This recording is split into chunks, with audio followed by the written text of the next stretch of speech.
ಕಳೆದ ಕೆಲವು ವರ್ಷಗಳಿಂದ ವಿರೋಧ ಸ್ವರದಲ್ಲಿ ಮಾತಾಡುತ್ತಿದ್ದ ಬಿಜೆಪಿ ಶಾಸಕ ಬಸನಗೌಡ ಪಾಟೀಲ್ ಯತ್ನಾಳ್ ವಿರುದ್ಧ ಇದೀಗ ಹೈಕಮಾಂಡ್ ತೀವ್ರ ಕ್ರಮ ತೆಗೆದುಕೊಂಡಿದೆ. ಮಾಜಿ ಮುಖ್ಯಮಂತ್ರಿ ಬಿಎಸ್ ಯಡಿಯೂರಪ್ಪ ಹಾಗೂ ಅವರ ಪುತ್ರ ವಿಜೇಂದ್ರ ವಿರುದ್ಧ ಏಕಧಾಟಿಯಲ್ಲಿ ಟೀಕೆಗಳ ಮೇಲೆ ಮಳೆ ಸುರಿಸುತ್ತಿದ್ದ ಯತ್ನಾಳ್ ಅವರನ್ನ 6 ವರ್ಷಗಳ ಕಾಲ ಪಕ್ಷದಿಂದ ಉಚ್ಚಾಟನೆ ಮಾಡಲಾಗಿದೆ. ಯತ್ನಾಳ್ ಈ ನಿರ್ಧಾರಕ್ಕೆ ತೀವ್ರ ಪ್ರತಿಕ್ರಿಯೆಯನ್ನ ನೀಡಿದ್ದಾರೆ. ನಾನು ಪಕ್ಷ ಬಿಟ್ಟಿಲ್ಲ, ಪಕ್ಷವೇ ನನ್ನನ್ನ ಹೊರಹಾಕಿದೆ. ಈಗಲೂ ನಾನು ನಂಬೋದು ಬಿಜೆಪಿಯ ಮೂಲ ತತ್ವಗಳನ್ನು, ಆದರೆ ಕೆಲವರ ವರ್ತನೆಗೆ ನಾನು ಸಮ್ಮತಿಯಾಗಿಲ್ಲ ಎನ್ನುವ ಸಂದೇಶವನ್ನ ಸ್ಪಷ್ಟವಾಗಿ ನೀಡಿದ್ದಾರೆ. ಇತ್ತೀಚೆಗೆ ಹುಬ್ಬಳ್ಳಿಯಲ್ಲಿ ನಡೆದ ರಾಮನವಮಿ ಉತ್ಸವ ಕಾರ್ಯಕ್ರಮದಲ್ಲಿ ಅವರು ನೀಡಿದ ಹೇಳಿಕೆ ಮತ್ತೆ ಸದ್ದು ಮಾಡಿವೆ. 2028ರಲ್ಲಿ ನಾನು ಕರ್ನಾಟಕದ ಮುಖ್ಯಮಂತ್ರಿ ಆಗಲಿದ್ದು ಪ್ರಧಾನಮಂತ್ರಿ ನರೇಂದ್ರ ಮೋದಿ ಅವರ ಆಶೀರ್ವಾದ ನನಗೆ ದೊರೆಯಲಿದೆ ಎಂದು ಘೋಷಣೆ ಮಾಡಿರುವ ಯತ್ನಾಳ್ ಅವರ ಮಾತುಗಳು ಸದ್ಯ ರಾಜಕೀಯ ವಲಯದಲ್ಲಿ ಭಾರಿ ಚರ್ಚೆಗೆ ಗ್ರಾಸವಾಗಿವೆ.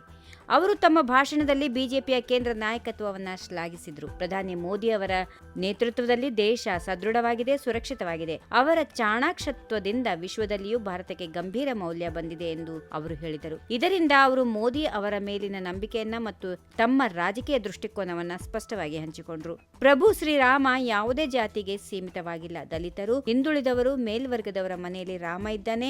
ರಾಮನ ಬಿಟ್ಟು ಭಾರತ ಇಲ್ಲ, ಭಾರತ ಬಿಟ್ಟು ರಾಮ ಇಲ್ಲ.